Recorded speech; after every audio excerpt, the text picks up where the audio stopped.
Welcome back to Virasat Punjabdi. I'm Arthi. In 1947, one of the most brutal mass migrations in human history tore an entire region in half, leaving over 1 million dead and a landscape forever scarred.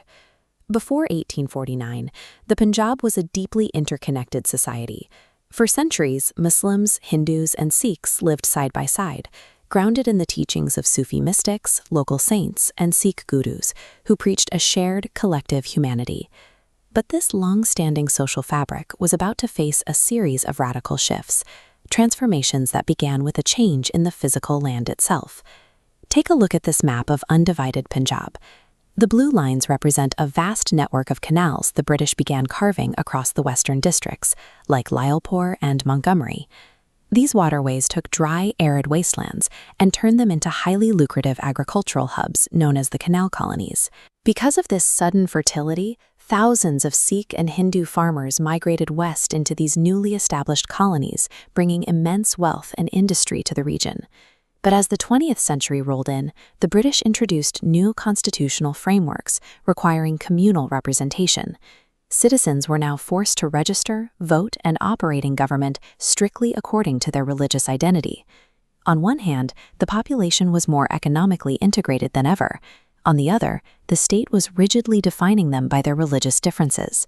This dangerous paradox laid the exact groundwork for the violence to come. Fast forward to 1947.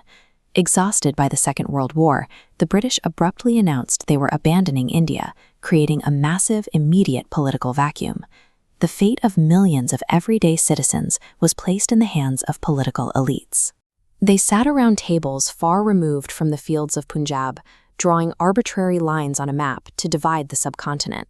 For the Sikhs and Hindus living in the newly designated West Punjab, the situation was terrifying. They suddenly found themselves trapped and targeted by the exiting Muslim League's push for total control over the region. Local figures like Master Tara Singh and Gyani Kartar Singh had to aggressively intervene. They fought fiercely during the Boundary Commission negotiations to secure at least the territory of East Punjab for the survival of their people.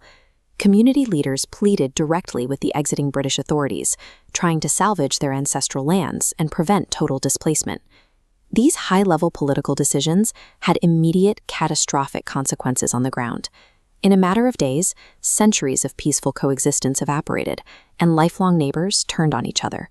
The irony was agonizing. The very same Sikh and Hindu communities, whose generations of hard labor had transformed Lyallpur, Montgomery, and Sheikhupura into agricultural powerhouses, were now being hunted in those exact fields. In a matter of hours, massive agricultural estates, thriving businesses, and ancestral homes were either abandoned or reduced to rubble. Decades of established wealth evaporated almost instantly. Prosperous citizens became desperate refugees overnight. Families fled on foot along dirt paths, carrying whatever fragments of their lives they could tie into bundles and balance on their heads. The sheer volume of fleeing people crushed the local infrastructure. Trains heading east and west were packed far beyond capacity, with hundreds clinging to the roofs of the cars in a desperate bid for safety. The drawing of an invisible political border stripped millions of people of their generational labor and their geographic roots, violently tearing them away from the only homes they had ever known. By the time the borders finally settled, over 7 million human beings had been violently uprooted from their lives. The survivors arrived to an overwhelmed, sprawling reality, and endless seas of makeshift tents became the new, grim neighborhoods for those who made it across the line alive. Basic survival relied almost entirely on militarized state rescue operations. Massive crowds gathered around military convoys just to secure a ration of food or safe transport. In perhaps the sharpest visual of this indignity, modern citizens, farmers, teachers, and merchants were reduced to pitching canvas tents inside ancient stone ruins. That invisible line across the map cut through generations of kinship and history, separating the Punjabi people from their cultural heartland and their ancestors. Yet the story of 1947 doesn't end in the ashes of those refugee camps. It continues with the extraordinary resilience of the Punjabi people in the immediate aftermath. Starting from absolute zero, the survivors managed to stand back up. They cleared new land, rebuilt their businesses, and constructed a modern society in East Punjab out of sheer willpower. They drew that unyielding strength from the very foundations we discussed at the beginning, the enduring philosophy of their Gugurs, which emphasized hard work, tolerance, and shared humanity above all. To understand modern India and Pakistan, we have to look back at the wounds of 1947. We must study this bloody, brave history so we never forget the human cost of drawing a political line.